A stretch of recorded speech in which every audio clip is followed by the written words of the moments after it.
Hi guys, welcome back to one more mini vlog. ఈరోజు మేము బ్యాంకాక్లో వాటరూన్ టెంపుల్కి వచ్చాము. ఈ వాటరూన్ టెంపుల్కి మనం బోట్లో వెళ్ళాలి. ఈ వాటరూన్ టెంపుల్ రివర్ పక్కన ఉంటుంది.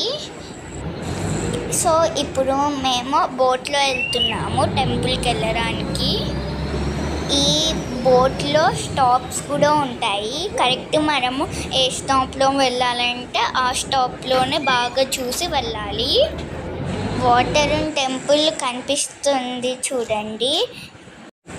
ఇదే వాటరూన్ టెంపుల్ ఫోటో. మేమైతే ఇలా ఫోటో తీసేసి పెట్టాము మధ్యలో.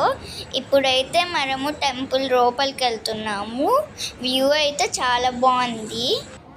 మనం లోపలికి వెళ్ళడానికి టికెట్ తీసుకోవాలి గుడి లోపలికి.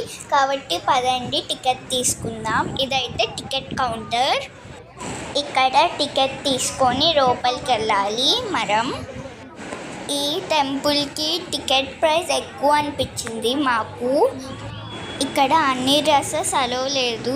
ఎలాంటి డ్రెస్సెస్ అలౌ ఉంది లేదు అనేసి మీకు ఇక్కడ చూపిస్తున్నాను చూడండి. మీకు ఇక్కడ వీళ్ళు వేసుకున్నది థాయ్ ట్రెడిషనల్ డ్రెస్.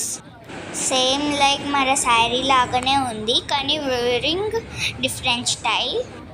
ఈ థాయ్ ట్రెడిషనల్ డ్రెస్సెస్ గుడి బయట రెంట్కి ఇస్తున్నారు. అందరూ అవి రెంట్కి తీసుకొని వేసుకొని గుడి లోపలికి వస్తున్నారు.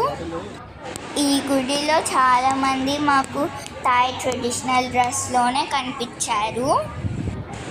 ఇంతవరకు మేము ఎక్కడ చూడలేదు థాయ్ ట్రెడిషనల్ డ్రెస్ వేసుకోవడం. ఈ గుడిలోనే చూసాను. ఇదైతే గుడి గోడల మీద స్టాచ్యూస్ చాలా బాగున్నాయి. అంత డిఫరెంట్గా స్టాచ్యూస్ పెట్టారు. ఇక్కడైతే లోటస్ ఫ్లవర్ కూడా ఉంది చూడండి. ఈ గుడికి చాలామంది జనాలు వచ్చారు. ఫుల్ రష్గా ఉంది గుడి మొత్తం. చాలామంది ఇక్కడ ఫోటోషూట్ చేసుకుంటున్నారు. న్యూలీ మ్యారీడ్ కపుల్స్, ఇంకా మ్యారీ అవ్వే కపుల్స్, చాలామంది కనిపించారు ఫోటోషూట్ చేసుకుంటా. మాకు జెంట్స్ థాయ్ ట్రెడిషనల్ డ్రెస్ ఇది. ఇక్కడ newly married couple traditional dresses వేసుకొని వెళ్తున్నారు. ఇక్కడైతే జింక స్టాచ్యూస్ ఉన్నాయి మొత్తం. జెంట్స్ ట్రెడిషనల్ డ్రెస్ వచ్చేసి మన షేర్వాణి టైప్లో ఉంది, ఇంకా పంచలాగా ఉంది. గుడి చుట్టూ దేవుడు అండ్ యానిమల్ స్టాచ్యూ పెట్టారు. ఇక్కడైతే ఇంకొక లోటస్ ఫ్లవర్. మీరు ఈ టెంపుల్కి వచ్చేటప్పుడు compulsory sunscreen and sunglasses ఇంకా హ్యాట్ తెచ్చుకోవండి. ఇక్కడైతే వీళ్ళు న్యూలీ మ్యారీడ్ కపుల్ అనుకుంటా. టెంపుల్లో చాలా వేడిగా అనిపించింది మాకు. ఇప్పుడైతే మేము స్టెప్స్ ఎక్కేసి పైకి వెళ్తున్నాము ఏముంటుందా అనేసి. గోపురం లాంటి గుడిలలో బుద్ధుడి విగ్రహాలు పెట్టారు చిన్నవి. అవి పెట్టేసి గడ్డ పెట్టేశారు. లోపలికి ఎవరిని అలో చేయట్లేదు. ఇక్కడైతే కొన్ని డిఫరెంట్ స్టాచ్యూస్ ఉన్నాయి చూడండి. ఇక్కడ కొన్ని గుళ్ళల్లో మరదేవుడి స్టాచ్యూస్ కూడా ఉన్నాయి. అవి వినాయకుడు, ఇంకా శివ పార్వతులు, రాధాకృష్ణ, రాముడు, సీత, ఇంకా చాలానే ఉన్నాయి.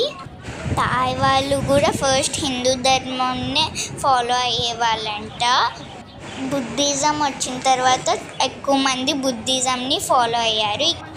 బుద్ధిజం వచ్చిన తర్వాత కొంచెం హిందూ ధర్మం తగ్గిపోయి బుద్ధ ధర్మమే వచ్చేసినట్టుంది. ఇంకా ఇక్కడ హిందూ ధర్మం వీళ్ళు ఫాలో అవుతున్నారో లేదో తెలీదు. ఇంకా కొన్ని గుడిలలో మాత్రం మన దేవుళ్ళ విగ్రహాలు చూసాము.